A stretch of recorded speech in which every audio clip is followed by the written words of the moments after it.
ಗ್ರಾಮೀಣ ಕ್ರೀಡೆಗಳಿಗೆ ಕೇಂದ್ರ ಸರ್ಕಾರದಿಂದ ಹೆಚ್ಚಿನ ಪ್ರೋತ್ಸಾಹ ನೀಡುತ್ತದೆ ಅಂತ ಡಾಕ್ಟರ್ ಸಿಎನ್ ಮಂಜುನಾಥ್ ಹೇಳಿದರು. ಭಾರತದಲ್ಲಿ ಒಲಿಂಪಿಕ್ಸ್ ಆಯೋಜನೆಗೊಳ್ಳುವ ಗುರಿಯೊಂದಿಗೆ ದೇಶ ಹೆಚ್ಚು ಪದಕ ಗಳಿಸಬೇಕೆಂಬ ಆಶಯದಿಂದ ಕೇಂದ್ರ ಸರ್ಕಾರ ಖೇಲೋ ಇಂಡಿಯಾ ಮೂಲಕ ಕ್ರೀಡೆಗಳಿಗೆ ಹೆಚ್ಚಿನ ಪ್ರೋತ್ಸಾಹ ನೀಡುತ್ತಿದೆ ಅಂತ ಹೇಳಿದರು. ಅದರಲ್ಲೂ ಗ್ರಾಮೀಣ ಕ್ರೀಡೆಗಳಿಗೆ ಹೆಚ್ಚು ಒತ್ತು ನೀಡಲಾಗುತ್ತಿದ್ದು, ಕಬಡ್ಡಿ ಹಾಗೂ ಖೋ-ಖೋದಂತಹ ದೇಶೀಯ ಕ್ರೀಡೆಗಳನ್ನು ಉತ್ತೇಜಿಸುವ ಅಗತ್ಯವಿದೆ ಅಂತ ಹೇಳಿದರು. ಕ್ರೀಡಾ ಮನೋಭಾವ ಜೀವನದಲ್ಲೂ ಅಗತ್ಯವಿದ್ದು, ಸೋಲಿನಿಂದ ಕುಗ್ಗದೆ ಮರುಗೆಲುವಿಗಾಗಿ ಶ್ರಮಿಸಬೇಕು ಅಂತ ಸಿಎನ್ ಮಂಜುನಾಥ್ ಅವರು ತಿಳಿಸಿದರು. ಈ ಗ್ರಾಮೀಣ ಕ್ರೀಡೆ ಕಬಡ್ಡಿ, ಬುಗುರಿ, ಗೋಲಿ ಇವನ್ನ ಆಡಿಕೊಂಡು ಬೆಳೆದಂತವರು ನಾವು.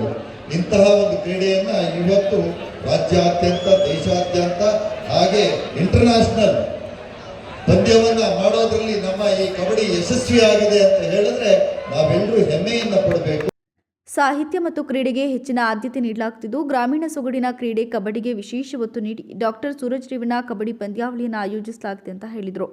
ತಾವು ಶಾಸಕರಾಗಿರುವ 3 ಅವಧಿಯಲ್ಲಿಯೂ ಕ್ರೀಡೆ, ನೀರಾವರಿ, ಆರೋಗ್ಯ ಕ್ಷೇತ್ರಗಳಿಗೆ ಆದ್ಯತೆ ನೀಡಿ ಕೆಲಸ ಮಾಡಲಾಗಿದ್ದು, ತಾಲೂಕು ಕ್ರೀಡಾಪಟುಗಳಿಗೆ ಅಗತ್ಯ ಮೂಲಭೂತ ಸೌಲಭ್ಯಗಳನ್ನು ಕಲ್ಪಿಸಲಾಗಿದೆ ಅಂತ ಸಿಎನ್ ಬಾಲಕೃಷ್ಣ ಹೇಳಿದರು.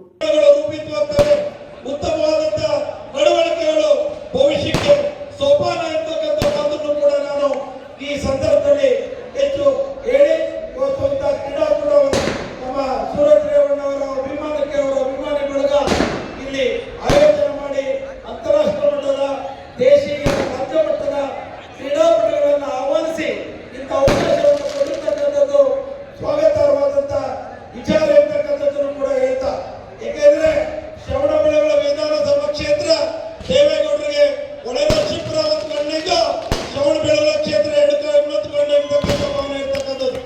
ಯಾಕೆ ಮಾತನ್ನ ರಾಜ್ಯ ಮಟ್ಟದಲ್ಲೇ ನಾಯಕರು ಇರ್ತಕ್ಕಂಥ ಸಂದರ್ಭದಲ್ಲಿ ನಾನು ಯಾಕೆ ಹೇಳ್ಬೇಕಾಗುತ್ತೆ, ನಮ್ಮ ದೇವೇಗೌಡರು ರಾಜಕಾರಣದಲ್ಲಿ.